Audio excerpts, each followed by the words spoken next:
მოგმო ეპისტოლე უწმინდესისა და უნეტარესის სრულიად საქართველოს კათოლიკოს პატრიარქის მცხეთა თბილისის მთავარ ეპისკოპოსის ბიჭვინთისა და ცხუმ აფხაზეთის მიტროპოლიტის ილია მეორესი ყოვლად სამუდელო მღვდელმთავარნო ღირსნო მოძღვარნო დიაკონნო ბერმონოზონნო ყოველნო მკვიდრნო ღვთივკურთხეული ივერიის მიწისა და დროებით ჩვენი ქვეყნის საზღვრებს გარეთ მცხოვრებნო ჩვენო ძვირფასო თანამემამულენო ქრისტე აღსდგა მას მტკიცეთ იდექით თავისუფლებით რომლითაც ქრისტემ გაგვათავისუფლა და კვლავ ნუღა დაიდგანთ მონობის უღელს ქრისტე აღსდგა სადარ სიკვდილო საწერტელი შენი ქრისტე აღსდგა სადარ ჯოჯოხეთო ძლევაი შენი დღეს ზეიმობს სადა ქვეყანა ხარობენ კაცნი და ანგელოზთა დასნი ჩვენ შევიდეთ სახსაუფლისასა და ყოველივე ვიშვებდეთ სერითა მიცარწმუნოებისათა მაინც რა არის ჩვენი ასეთი სიხარულის მიზეზი რატომაა პასექი დღესასწაულთა დღესასწაული მთელი კოსმოსის ხილული და უხილავი სამყაროს შემოქმედი და სიცოცხლის ერთადერთი საწყისი არის ყოვლადწმინდა სამება მასთან და მისით არსებობს ყოველი იგია მარადიული უცვალებელი და უძრავი დანარჩენი ყველაფერი ცოცხალი კი ვითარდება მოძრაობს და დაუსწრაფულად მიისწრაფის მისკენ ადამისა და ევას ცოდვით დაცემის გამო მთელი კოსმოსი ხრწნილებას დაექვემდებარა და სამყაროში შემოვიდა სიკვდილი როგორც ერთი კაცის მიერ შემოვიდა ცოდვა ამ ქვეყნად და ცოდვის მიერ სიკვდილი ისე სიკვდილიც გადავიდა ყველა კაცში მის მიერ ძველი ათქმის წმინდა და მართალი ადამიანებიც გარდაცვალების შემდეგ სამოთხეში ვერ შედიოდნენ რადგან მემკვიდრეობით მიღებული პირველქმნილი ცოდვით დამძიმებულნი ღვთის წიაღისთვის შეუფერებელნი იყვნენ ასე რომ ყველასთვის დაიხშო სასუფეულის კარი უფლის სამართალი და კანონზომიერება ითხოვდა რომ ამ ცოდვის საპირწონე გამოსასყიდი ისევ ადამიანს აღესრულებინა ხოლო რადგან კაცთა შორის და ზოგადად ქმნილებათა შორის ასეთი არავინ იყო და ვერც გამოჩნდებოდა გმინავდა სამყარო ჯოჯოხეთი და სიკვდილი კი ზეიმობდა და აი აღესრულა წარმოუდგენელი და ჩვენი გონებისათვის მიუწვდომელი საიდუმლო კაცობრივი ხორცი შეისხა ყოვლადწმინდა სამების მეორე იპოსტასმა ძე ღვთისამ და ბეთლემს ბაგასაშინა მოევლინა წუთისოფელს რომ თვითონ უცოდველს ეტვირთა ჩვენი ცოდვები და ემარცხებინა ბოროტი ძალები და ჩვენთვის კვლავ მარადიული ნეტარება მოენიჭებინა სიტყვა განკაცდა რათა ჩვენ განხთობილიყავით ამ ქვეყნად უფალი ჩვეულებრივი ადამიანივით მოქმედებდა ამიტომაც სრულად არავინ იცოდა ვინ იყო იგი ეშმაკი მხოლოდ ადამიანს და ღვთისრჩეულებს ხედავდა მასში უდაბნოში გასულ იესოს მან გამოცდა მოუწყო და პირველი დამარცხებაც იწვნია მაცხოვარი შემდეგ უკვე თვითონ დევნის ეშმაკს კურნავს შეპყრობილებს დავდომილებსა და კეთროვნებს თვალს უხელს ბრმებს აღადგენს მკვდრებს ბოროტი სული შედრწმუნებულია და გრძნობს რომ ადვილად ვერ მოერევა მას ამიტომაც მისი ნებისადმი ნებაყოფლობით დამორჩილებულ და გაუკეთურებულ ადამიანებს იყენებს თავისი მიზნის განსახორციელებლად და აი იუდა სინედრიონი პილატეს სამსჯავრო ჯვარცმა და ძეკაცისას ადამიანური ტკივილით სავსე უკანასკნელი აღმონათქვამი ელი ელი ლამა საბახთანი უფალო რაისათვის დამიტევე მე თითქოს აღსრულდა ფარისეველთა და ჯოჯოხეთის ძალთა წადილი მოკვდა იესო მისი სული და სხეული ერთმანეთს განეშორა მაგრამ სწორედ ამ დროს მოხდა უმთავრესი და უმნიშვნელოვანესი მოვლენა ქრისტიანში შთავარ და სამყაროს შემოქმედი ეშმაკი გონებდა რომ სხვა ადამიანთა მსგავსად თანთქავდა ჯვარცმული იესოს, მაგრამ თავად აღმოჩნდა ძლეული ქრისტე მაცხოვარმა, რომელიც საღვთო ბუნება ადამიანურ ბუნებასთან იყო შეერთებული, შემუსრა ჯოჯოხეთის ბჭენი, დაამხო მისი ძლიერება, დათრგუნა სიკვდილი და იქ მყოფი მართალთა სულნი სათა სასუფეველში აიყვანა. ქრისტემ ძლევა ის საკვირველი მოიმოქმედა. ეგ შმახს ყოვლითურ ძლია და ადამიანს მიანიჭა სიკვდილზე გამარჯვების შესაძლებლობა, მაგრამ იგი ყველამ პიროვნულად უნდა მოიპოვოს. გავიხსენოთ უფლის სიტყვები: მამაო, განადიდე ძე შენი, რათა ძემანცა შენ მან გადიდო შენ, რა კი მიეცი ხელმწიფება ყველა ხორციელზე, მისცეს საუკუნო სიცოცხლე. ამიტომაცაა ეს დღე კაცობრიობის ისტორიაში ყველაზე მნიშვნელოვანი დღესასწაული ჩვენთვის და საერთოდ ქრისტიანული სამყაროსათვის. მკვდრეთით აღდგომილი უფალი სულიწმინდის გარდა მოსვლისას აფუძნებს წმინდა ეკლესიას, თავის მისტიკურ სხეულს, რომლის ერთი ნაწილი ცხონებაში მყოფ მართალთა სნეულებისაგან შედგება და მას მოზეიმე ეკლესია ჰქვია, ხოლო მეორე ნაწილი ამ ქვეყნად მცხოვრებ ქრისტიანთა კრებულს წარმოადგენს და მებრძოლი მცხოვრებ ქრისტიანთა და მებრძოლი ეკლესია ეწოდება, რადგან თითოეულმა მისმა წევრმა ცოდვასთან ბრძოლით უნდა მოიპოვოს გადარჩენა და მარადიული სიცოცხლე. სასუფეველი ცათა იძულების, ბრძანებს სახარება. ეს ბრძოლა უპირველეს ყოვლისა საკუთარ თავთან გვმართებს, ჩვენს ეგოიზმთან და ამპარტავნებასთან, რაც არის ყველაზე დიდი და საშიში ნესტარი ჩვენი სულისა. ჩვენი გული, რომელიც სავსეა ცოდვით და ცოდვითი მიდრეკილებებით, ჭუჭყისგან უნდა გავათავისუფლოთ და დავუბრუნდეთ საკუთარ თავს, ჩვენს ნამდვილ მეს, ამას კი როგორც გვასწავლის უფალი. მივაღწევ თუ შევიყვარეთ მოყვას, ვითარცა საკუთარ თავს. მას შეიყვარე მოყვასი და ამით შეიყვარებ შემოქმედს. ჩვენი სიკეთე გაგიღებს სამოთხის კარს, თამდაბლობა შეგიყვანს უფლის სავანეში, სიყვარული კი წარმოადგენს შემოქმედთან წმინდა სამების, ეს ჩვენი რჩევა, ჩვენი ცხოვრების კანონად უნდა ვაქციოთ. ამ გზაზე შეურაცხყოფად შეხვდება და ცილის წამებაც, დაცინვაც და დამდაბლებაც, დაცემაც და აღდგომაც არ უნდა შეგვეშინდეს. ეს ყველაფერი ჩვენი ამპარტავნების წამალია, მწარე მაგრამ განმაკურნებელი წამალი. მაგრამ კაცობრიობის ნაწილი ასე სულაც არ ფიქრობს, რადგან არ სჯერათ ღმერთის და მარადიული ცხოვრების. უღმერთოთა ნაწილის სიცოცხლის აზრს მხოლოდ სამქვეყნიური კეთილდღეობის სხვისთვის შექმნაში ხედავს, სხვანი შვილების ყოლაში, რადგან მომავალს ანიჭებენ დიდ მნიშვნელობას, მაგრამ მათ არ აქვთ პასუხი თუნდაც ისეთ მარტივ კითხვებზე, როგორიცაა მაგალითად, რა აზრი აქვს გამრავლებისათვის ზრუნვას. თუ შთამომავლობა შენთან ერთად არარაობად უნდა იქცეს, მით უმეტეს, რა აზრი აქვს პროგრესს კაცობრიობისათვის ზრუნვას, თუ ჩვენი მონაპოვარი მოხმარდება მათ, ვინც ხვალ აღარ იარსებებს. ეს ადამიანები გარკვეულწილად სხვისთვის ცხოვრობენ, მაგრამ მათი ყოფის მიზანს ასეთი აზროვნება სრულიად აუფასურებს.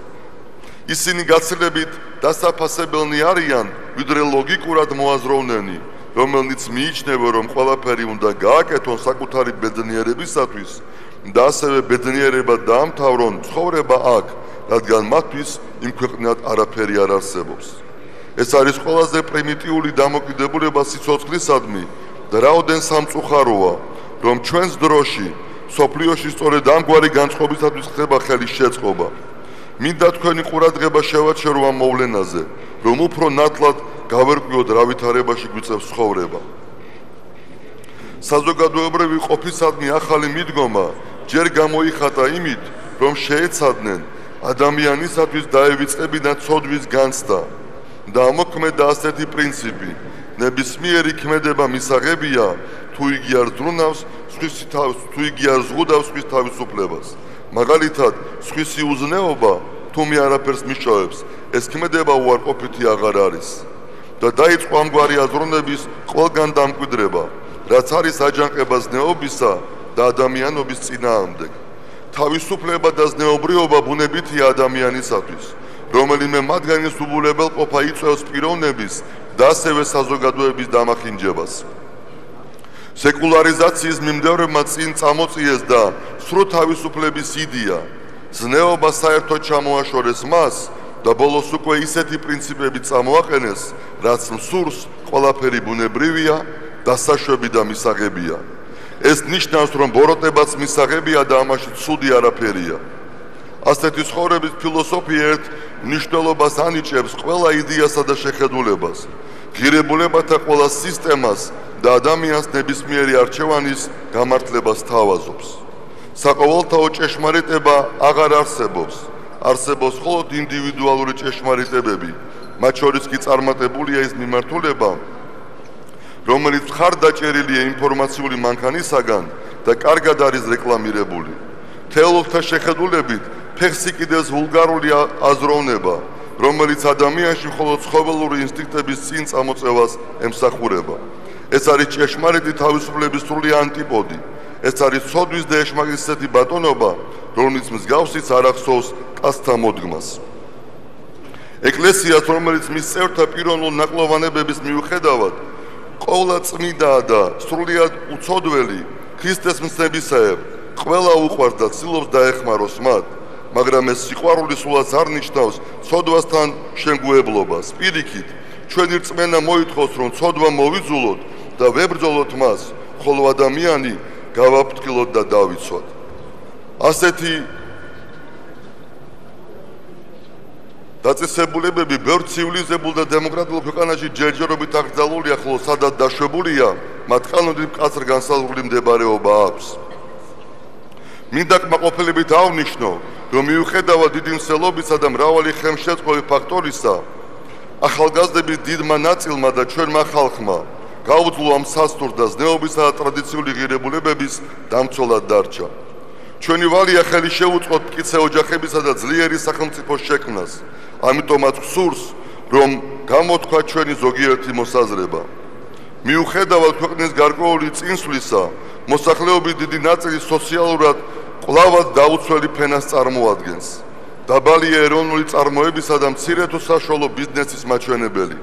ბაზარზე დომინირებს იმპორტული საქონელი. არარეალურადაა გაზრდილი გადასახადები, მათ შორის კომუნალური, შემოსავლის წყარო კი დაბალანაზღაურებადია. საჭიროა ისეთი კანონების მიღება, რომელიც შეამცირებს გადასახადებს, განსაკუთრებით კი სოფლის მეურნეობის სფეროში, რათა იგი გახდეს დაინტერესების საგანი. ფრიად სასურველია დახმარება გაეწიოს გლეხურ მეურნეობას, რომ მათ შეძლონ მიწის დამუშავება, თესლის, სასუქისა და სხვა შესაწამლის საშუალებების შეძენა, ეკოლოგიური ცუთა პროდუქციის მოყვანა და გადამუშავება. როგორც ცნობილია, ეკონომიკის განვითარებისათვის უმთავრესია სარეალიზაციო ბაზრის მოპოვება, რაც სახელმწიფოს ფიქრობთ არ უნდა გაუჭირდეს, რადგან ასეთ პროდუქტებზე მსოფლიო ბაზარზე მოთხოვნა დიდია. თუ ეს განხორციელდა, მოკლე დროში შესამჩნევი იქნება წინსვლა და ხალხს დაუბრუნდება შრომის სიყვარული. სახელმწიფოს განსაკუთრებული ზრუნვის საგანი, რა თქმა უნდა იყოს ჯანდაცვის სფერო. ექიმობა ღვთისმკურთხეული და კაცობრიობის ისტორიის მანძილზე ერთ-ერთი ყველაზე კეთილშობილური საქმიანობაა. დღესაც მსოფლიოში იგი ყველაზე საპატიო და მაღალანაზღაურებადი პროფესიაა. ხოლო იქ სადაც ექიმს არ უჭირავს სათანადო ადგილი საზოგადოებაში და არ აქვს დაფასება, პაციენტს ეკარგება მისადმი ნდობა, რის შედეგადაც პირველ რიგში ზარალდება არა ექიმი, არამედ ავადმყოფი და საბოლოოდ მთელი საზოგადოება. ამიტომ ვფიქრობთ, ჯანდაცვის პრიორიტეტად უნდა დარჩეს ექიმის კვალიფიკაციის ამაღლება, მათი პრესტიჟის დაცვა და ახალგაზრდა მაღალპროფესიული კადრის აღზრდა. ავადმყოფის მკურნალობა ასევეა დამოკიდებული ეფექტური და უსაფრთხო მედიკამენტების გამოყენებაზე, ვინაიდან უვარგისი და ფალსიფიცირებული წამალი შეიძლება საწამლავად ექცეს მას. ამიტომ საგანგებო ყურადღება უნდა მიექცეს ქვეყანაში შემოტანილი თუ ადგილობრივი წარმოების წამლის ხარისხს. ფრიად სასურველია სახელმწიფოს განსაკუთრებული ზრუნვის საგანი გახდეს ჩულების ასახში ბავშვისა და დედის ერთად ყოფნის ხელშეწყობა და დედისათვის ხელფასიანი შვებულების თუნდაც 6 თვემდე გაზრდა. ჯანდაცვაში ძირითადი ყურადღება მიმართულია დაავადებათა პროფილაქტიკასა და მათი ადრეულ გამოვლენებაზე, რაც ძალიან სწორია და აუცილებელი. ამასთან მიმაჩნია, რომ ცხოვრების ჯანსაღი წესის პროპაგანდა, რაც დღეს საკმაოდ აქტიურად ხდება, უნდა გაგრძელდეს ჯანდაცვის სფეროსა და ეკლესიას შორის მჭიდრო თანამშრომლობის საფუძველზე, რაც ვფიქრობთ, უფრო ეფექტური იქნება. დიდი ყურადღება უნდა მიექცეს პატიმართა ჯანმრთელობით მდგომარეობასაც, რადგან ციხეებში არსებობს მრავალი ხელშემწყობი ფაქტორი ისეთი სოციალურად საშიში დაავადებების მძიმე ფორმების გავრცელებისათვის, როგორიცაა ტუბერკულოზი. აუცილებელია სპეციალური სამსახურების მობილიზება და მათი ინტეგრირებული საქმიანობა, რომ სწორად და დროულად გატარებული პროფილაქტიკური და სამკურნალო ღონისძიებების მეშვეობით თავიდან ავიცილოთ ციხეებში როგორც ამ დაავადებების, ისე C ჰეპატიტის, შიდსის და სხვათა გავრცელება, ხოლო უკვე დაავადებულებში დროული მკურნალობა. ჩვენი ტკივილია, რომ საქართველოს პენიტენციალური დაწესებულებებში ძალიან ბევრი პატიმარია, მათ შორის დიდი არასრულწლოვანთა და ქალთა რაოდენობა. ვფიქრობ, მნიშვნელოვანია სასჯელ აღსრულების, პრობაციის და იურიდიული დახმარების სამინისტროთან არსებული ვადაზე ადრე გათავისუფლების მუდმივი მოქმედი კომისიების უფრო აქტიური საქმიანობა. ამასთან იქნებ ვიზრუნოთ საზოგადოებისათვის სასარგებლო შრომის, მიმაგრების და სხვა ალტერნატიული სასჯელების ამოქმედებაზე იმ პატიმართა მიმართ, რომელიც საშიშ დამნაშავეებს არ წარმოადგენენ. კარგი იქნება ციხეებში შეიქმნას სამუშაო ადგილები, სადაც ისინი შეძლებენ თავისი ნიჭისა და შესაძლებლობების გამოყენებას. რეალიზებული ადამიანი კი საზოგადოებისათვის ნაკლებად საშიშია. ვფიქრობ, აქტიურად უნდა ამოქმედეს კანონი სასჯელის გადავადების შესახებ, რაც ნიშნავს, რომ სამედიცინო კომისიის დასკვნის საფუძველზე მძიმიან უკურნებელი სენით დაავადებულ პატიმრებს უფლება მიეცეთ დატოვონ სასჯელ აღსრულების დაწესებულება და გამოჯანმრთელებამდე დარჩნენ და იმკურნალონ ოჯახურ გარემოში ახლობლების ზრუნველობის ქვეშ. პატიმრებსა და სნეულებზე ზრუნვა ღვთისმცნების აღსრულებაა და ერთ-ერთი მთავარი სათნოებაა. ხშირად უთქვამთ, ხომ შეიძლება უფალს ადამიანის სიკეთისაკენ ისე მიემართა, რომ ისინი ცოდვით არ დაცემულიყვნენ და ამდენი განსაცდელიც აღარ გადაეტანათ. ღმერთი სულია, წერს პავლე მოციქული, და სადაც უფლის სულია, იქ თავისუფლებაა. ადამიანის სიდიადე სწორედ იმაშია, რომ იგი თავისუფლებისთვისაა დაბადებული და მინიჭებული აქვს არჩევანის შესაძლებლობა კეთილსა და ბოროტს, სიწმინდესა და ცოდვას, სიკვდილსა და მარადიულობას შორის. თავისუფლების მთავარი არსი იმაში მდგომარეობს, რომ ამა თუ იმ პიროვნებამ თავისი სურვილით გაცნობიერებულად, სიყვარულით დაუმორჩილოს თავისი ნება ღვთისნებას, რათა მოხდეს ძალდაუტანებელი შეერთება და სრული დაქვემდებარება მისდამი, რისი შედეგიც არის შემოქმედთა მსგავსების მიღწევა, ანუ მადლისმიერი განხრობა, რომელი მიწიერი კეთილდღეობა შეიძლება შეედაროს იმას, რასაც უფალი თავის მორწმუნედ უმზადებს. საერთოდ ყველა ადამიანის სული ბუნებით ქრისტიანია, წერს მესამე საუკუნის ცნობილი საეკლესიო მწერალი ტერტულიანი. ასე რომ თითოეულ ჩვენგან შეუძლია გახდეს მორწმუნე და ჭეშმარიტი ღვთისმადიდებელი, თუ კი რა თქმა უნდა ადამიანი არ გაიუკუღმართებს ბუნებას და თავისი პიროვნული ნებით არ დაექვემდებარება ცოდვას. ჭეშმარიტი რწმენის მოპოვებისათვის კი აუცილებელი პირობაა საკუთარ თავში ჩაღრმავება, სულის, გულისა და გონების განწმენდა, წმინდა წერილისა და საღვთისმეტყველო ლიტერატურის კითხვა და დახმარებისათვის უფლის წინაშე ლოცვა. ძველი ნათქვამია, მსგავსი მსგავს შეხარით და შეიცნობსო. ბუნებრივია, სადაც სიბნელია, იქ სინათლე ვერ ინქნება, სადაც ჭუჭყი ბუდობს, იქ სისუფთავეზე ლაპარაკი ზედმეტია. ამიტომაც ჭეშმარიტი რწმენა ვერ იარსებებს უზნეობისა და ცოდვის გარემოში. ხოლო ადამიანი, ვინც გულწრფელად ეძიებს სამყაროსა და თავისი არსებობის მიზეზსა და მიზანს, ვისაც სურს ჭეშმარიტების შეცნობა, როგორი გზითაც არ უნდა მიდიოდეს, იგი ადრე თუ გვიან მაინც იპოვის უფალს ქრისტეში და გააცნობიერებს. რომ მისი ცხოვრება გაბრწყინებული უნდა იყოს აღდგომის ნათლი და ქრისტეში მარადიული ნეტარების დამკვიდრების სასოებით. რომ ადამიანის სამქვეყნიური ცხოვრების უმთავრესი მიზანი სასופევლის მოპოვება, დანარჩენი ყველაფერი, სამშობლო, ოჯახი, შვილები, ახლობლები, მეგობრები და ყოველივე ამქვეყნიური მოღვაწეობა არის საშუალება ამის მისაღწევად. უფალი ბრძანეს მე ვარ ანი და ჰაე, დასაბამი და დასასრული, მე ვარ აღდგომა და სიცოცხლე.